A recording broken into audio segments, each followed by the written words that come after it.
গণতন্ত্রের একটা থিওরি হলো বিচার আইনের মালিক হলো জনগণ, নাউজুবিল্লাহ বলে, অথচ বিচার ব্যবস্থার মালিককে ইনিল হুকমু ইল্লা লিল্লাহ,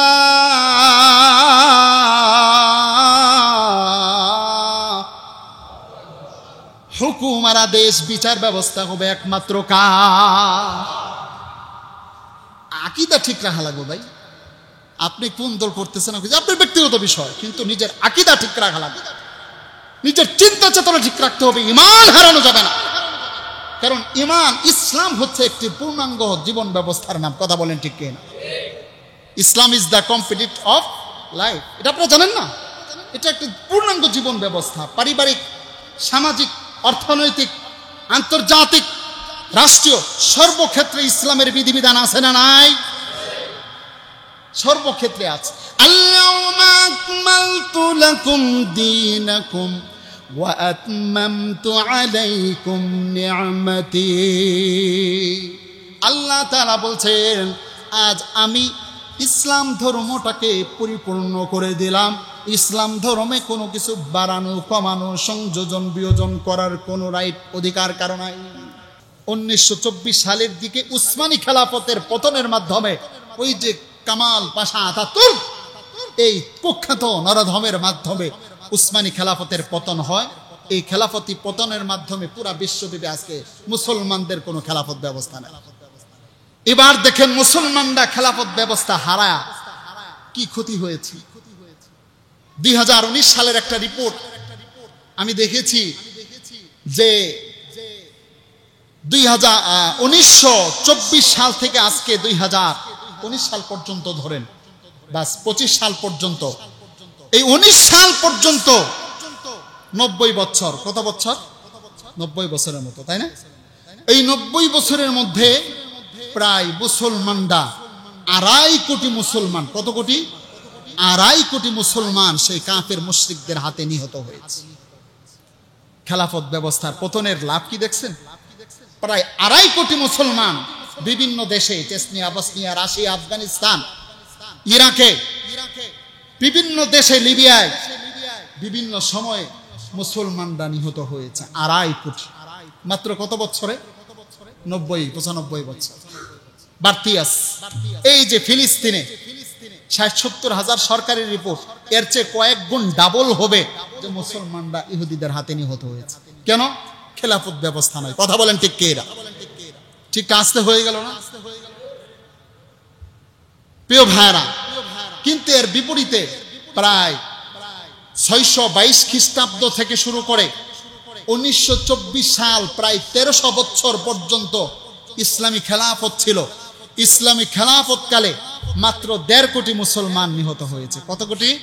বিভিন্ন সময় ওই যে তাতারি রামান্ডা ওই ইহুদি খ্রিস্টানদের পা চাটতেছে। কথা বলেন ঠিক না? আজকে এই গণতান্ত্রিক পদ্ধতির কথা যদি বলি, আজকে বিশ্বের কতগুলো রাষ্ট্রে গণতান্ত্রিক পদ্ধতির মাধ্যমে মুসলমানদেরকে দাবিয়ে রাখা হয়েছে।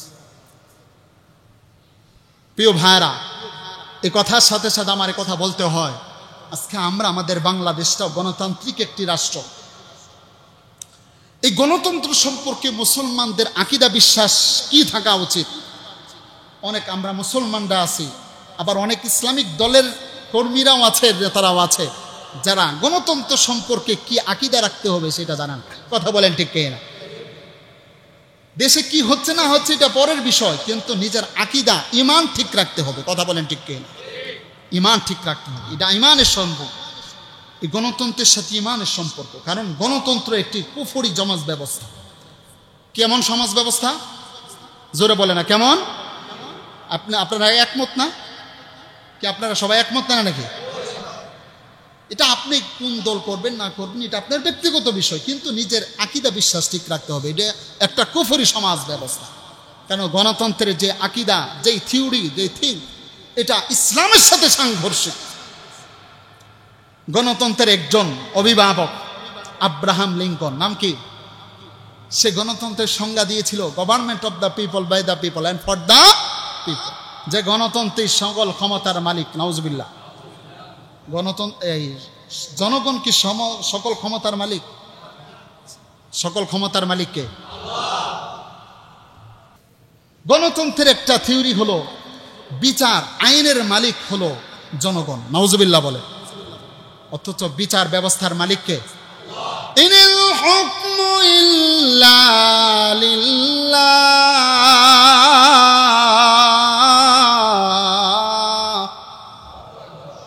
হুকুম আর আদেশ বিচার ব্যবস্থা হবে একমাত্র কার? আকীদা ঠিক রাখা লাগবে ভাই। আপনি কোন দল করতেছেন আপনার ব্যক্তিগত বিষয়, কিন্তু নিজের আকীদা ঠিক রাখা লাগবে, নিজের চিন্তা চেতনা ঠিক রাখতে হবে, ঈমান হারানো যাবে না। কারণ ঈমান, ইসলাম হচ্ছে একটি পূর্ণাঙ্গ জীবন ব্যবস্থার নাম, কথা বলেন ঠিক কিনা? Islam is the complete of life, এটা আপনারা জানেন না? এটা একটি পূর্ণাঙ্গ জীবন ব্যবস্থা, পারিবারিক, সামাজিক, অর্থনৈতিক, আন্তর্জাতিক, রাষ্ট্রীয়, সর্বক্ষেত্রে ইসলামের বিধিবিধান আছে না নাই? সর্বক্ষেত্রে আছে। আল-ইয়াওমা আকমালতু লাকুম দীনাকুম ওয়া আতমামতু আলাইকুম নি'মাতি। আল্লাহ তাআলা বলছেন, আজ আমি ইসলাম ধর্মটাকে পরিপূর্ণ করে দিলাম। ইসলাম ধর্মে কোনো কিছু বাড়ানো, কমানো, সংযোজন, বিয়োজন করার কোনো রাইট, অধিকার কারো নাই। এই জন্য প্রিয় ব্যবস্থা। তাহলে গণতন্ত্রের থিওরিটাকে আপনারা বুঝতে পারলেন যে জনগণই সব ক্ষমতার মালিক, যা করিব সব কার জন্যই করিব? কথা কয় না, জনগণের জন্যই করিব, এটা গণতন্ত্রের ওই সংজ্ঞা। কিন্তু আল্লাহ বলছেন যা করবা কার জন্য করো, সবকিছু করতে হবে আল্লাহর জন্য। কিন্তু গণতন্ত্র শিখাচ্ছে না সবকিছু আল্লাহর জন্য করা যাবে না, করতে হবে কার জন্য? কথা বলেন, জনগণের জন্য। তাহলে ইসলামের সাথে সাংঘর্ষিক হচ্ছে কিনা? কথা বলে না, সাংঘর্ষিক হচ্ছে কিনা? আবার দেখেন, আপনি বাংলাদেশের সংবিধান পড়ে দেখবেন, বাংলাদেশের সংবিধানের মূলনীতি হলো চারটা এতদিন পর্যন্ত। কয়টা? একটা হচ্ছে সেকুলারিজম, ধর্ম নিরপেক্ষতা। একটা কি? ধর্ম নিরপেক্ষতা। এই ধর্ম নিরপেক্ষতা, সেকুলারিজম শব্দের অর্থ কি? আপনি বাংলা একাডেমির ডিকশনারি দেখেন, অক্সফোর্ড ইংরেজি ডিকশনারি দেখেন, এছাড়াও আরও আপনি গুগলে বিভিন্নভাবে আপনি সার্চ দিয়ে দেখেন, লা মাযহাবিয়া লা দীনিয়া মানে ধর্মহীনতা, ধর্ম নিরপেক্ষতা মানে ধর্মহীনতা। একটা রাষ্ট্র কখনো ধর্মহীন হতে পারে? এটা আমাদের কথা না, যারা ইহুদি খ্রিস্টানদের চিন্তা চেতনা লালন করে তাদেরই কথা। একটা রাষ্ট্র কখনো ধর্মহীন হতে পারে? কোশ্চেন কালে হতে পারে। এই যে ধর্ম নিরপেক্ষতা, এই যে বলি আমরা আওড়াচ্ছি, হ্যাঁ, এই যে আমরা এই জিনিসটার প্র্যাকটিস করতেছি, যেটা ইসলামের সাথে সাংঘর্ষিক, যেটা ইসলামের সাথে আপনি সাংঘর্ষিক। ধর্মহীন 90% মুসলমানদের দেশ, কখনো এটা ধর্মহীন নাকি? আমাদের 1971 সনে স্বাধীনতা যুদ্ধ হয়েছিল ধর্মহীন প্রতিষ্ঠা করার জন্য, ধর্ম নিরপেক্ষতাবাদ প্রতিষ্ঠা করার জন্য? কাল্লা, কোশ্চিন কালেও না, কোশ্চিন কালেও না।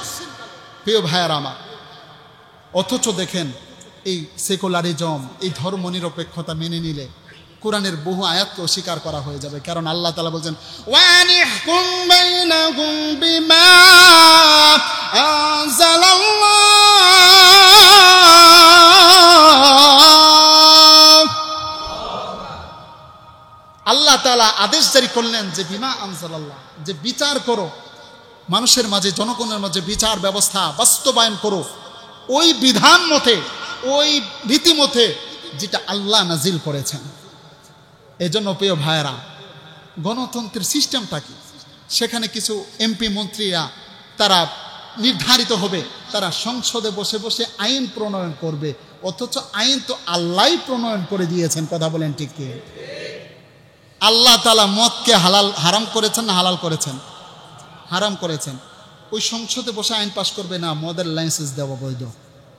তা আল্লাহ একটা বলতেছে, আমাদের এই গণতান্ত্রিক ডেমোক্রেসি এই সিস্টেম ব্যবস্থা আমাকে আরেকটা বলছে।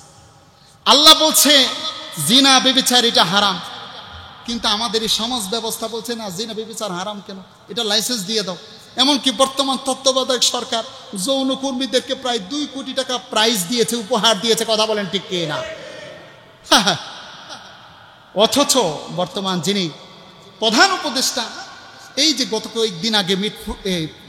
কয়েকদিন আগে উত্তরা দিয়া বাড়িতে এই যে ভয়াবহ দুর্ঘটনা ঘটলো, বিমান ওই যিনি প্রধান উপদেষ্টা, তিনি তার ফেসবুক পেজে পোস্ট দিয়েছেন যারা সহযোগিতা করতে চান করতে পারেন। অথচ এই গভর্নমেন্টটি, এই তত্ত্বাবধায়ক সরকারি যৌনকর্মীদেরকে 2 কোটি টাকা সরকারের আমার আপনার করের টাকা যৌনকর্মীদেরকে দিয়েছে। কথা বলেন ঠিক কিনা?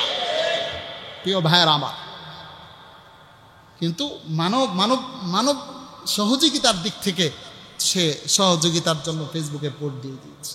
প্রিয় ভাইয়ের আমার, তাহলে সেকুলারিজমের সমাজ ব্যবস্থা যেটা ইসলামের সাথে সাংঘর্ষিক। আরেকটা এই গণতন্ত্রের আরেকটা মূলনীতি হলো ন্যাশনালিজম, জাতীয়তাবাদ। এই জাতীয়তাবাদের মাধ্যমে মুসলমানদের পরস্পরের বিদ্বেষ তৈরি করা হয়েছে। কথা বলেন ঠিক কিনা? এই কাঁটাতারের এই বেড়া আমাদের, মনে করেন আমরা বাংলাদেশ, ভারতের মুসলমানরা এই জাতীয়তাবাদের মাধ্যমে ভারতের মুসলমান বাংলাদেশের মুসলমানদের মধ্যে একটা পার্থক্য তৈরি করা হয়েছে। অথচ মুসলমান হিসাবে দেশ ভিন্ন হতে পারে, মুসলমান হিসাবে একে অপরের মধ্যে কোনো পার্থক্য আছে?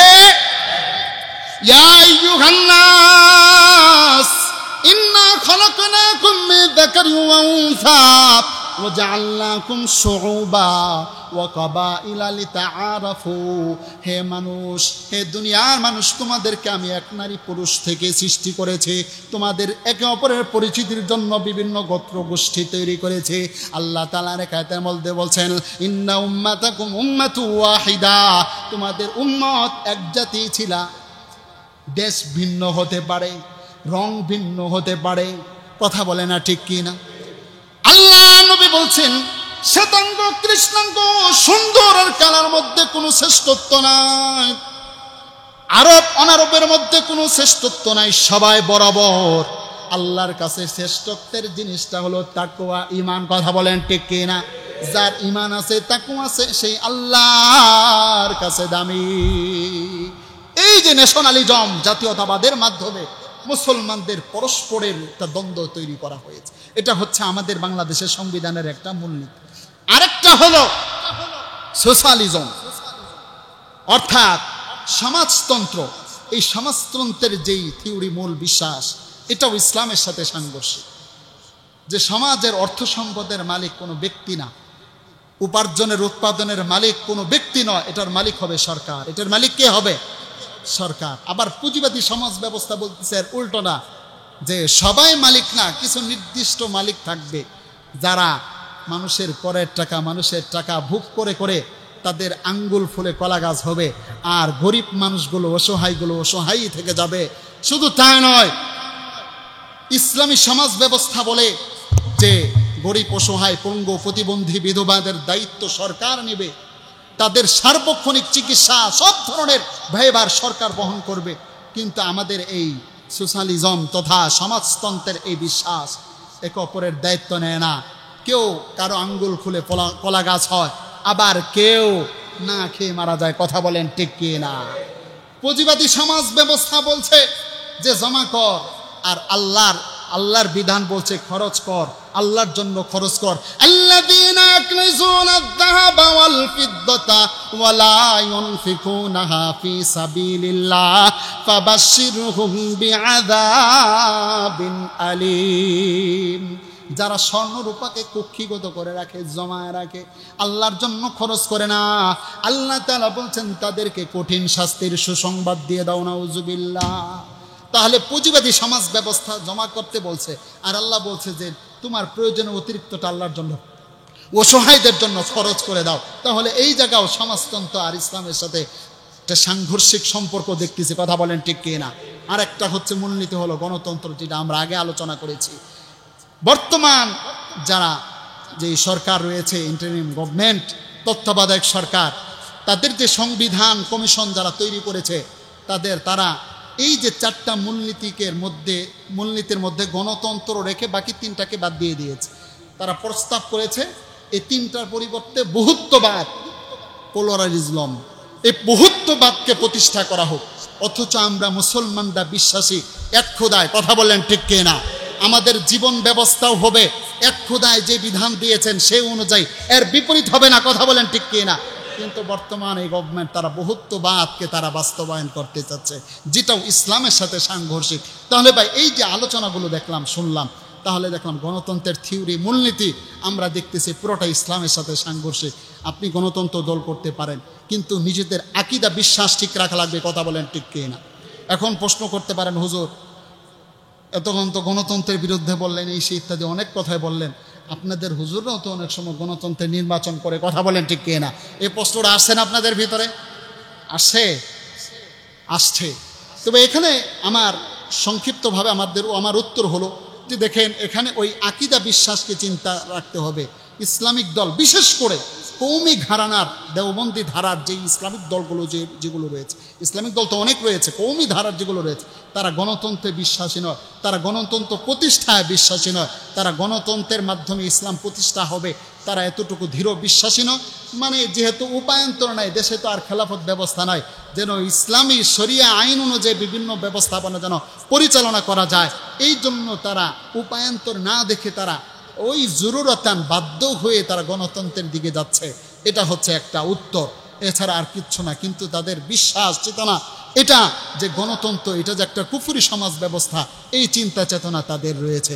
এই জন্য আপনারাও যারা বিভিন্ন দল মতের সাথে সম্পৃক্ত, চিন্তা ঠিক রাখতে হবে যে আমার এই গণতন্ত্রের মাধ্যমে গণতন্ত্র প্রতিষ্ঠা উদ্দেশ্য নয়, আমার আপনার উদ্দেশ্য হলো যে গণতন্ত্রের মাধ্যমে যদি আমরা ক্ষমতায় যাচ্ছি, কিন্তু এর মাধ্যমে শরিয়া আইনে বিচার, শরিয়া আইনে সমাজ ব্যবস্থা পরিচালনা করাই আমাদের উদ্দেশ্য থাকবে। এটা যদি আমাদের আকীদা বিশ্বাস থাকে, তাহলে আল্লাহর কাছে জবাব দিয়ে পার পাওয়া সম্ভব, এছাড়া কোশ্চিন কালেও সম্ভব না। কথা বলেন ঠিক কে না? তো খেলাফত ব্যবস্থার কথা বলতেছিলাম। তো খেলাফত ব্যবস্থা আজকে পৃথিবীর মানচিত্র থেকে নিঃশেষ হয়ে গিয়েছে। এই জন্য প্রিয় ভাই, আমরা মুসলমান হিসাবে আমাদের সকলের দিলের তামান্না এটা থাকা উচিত যে পুরো বিশ্বের মানচিত্রে খেলাফত ব্যবস্থা কুরআন সুন্নাহ মোতাবেক গণতন্ত্রের মাধ্যমে নয়, কুরআন সুন্নাহর মাধ্যমে, কুরআন সুন্নাহ অনুযায়ী জীবন ব্যবস্থা, রাষ্ট্র ব্যবস্থা, সমাজ ব্যবস্থা, বিচার ব্যবস্থা সবকিছু পরিচালিত হোক। কে কে চান হাত উঠায় বলেন ইনশাআল্লাহ। লিল্লাহি তাকবীর।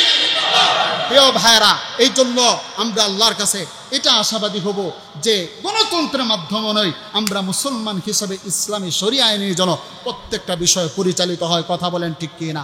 অনেক ইসলামিক দলও কিন্তু গণতন্ত্রের প্রতিষ্ঠার কথা বলে, এই জন্য খুব সাবধান। এই আলোচনাগুলো অনেক বিস্তারিত আলোচনার বিষয় ছিল, সংক্ষিপ্ত কোন রকম টাচ দিয়েছে।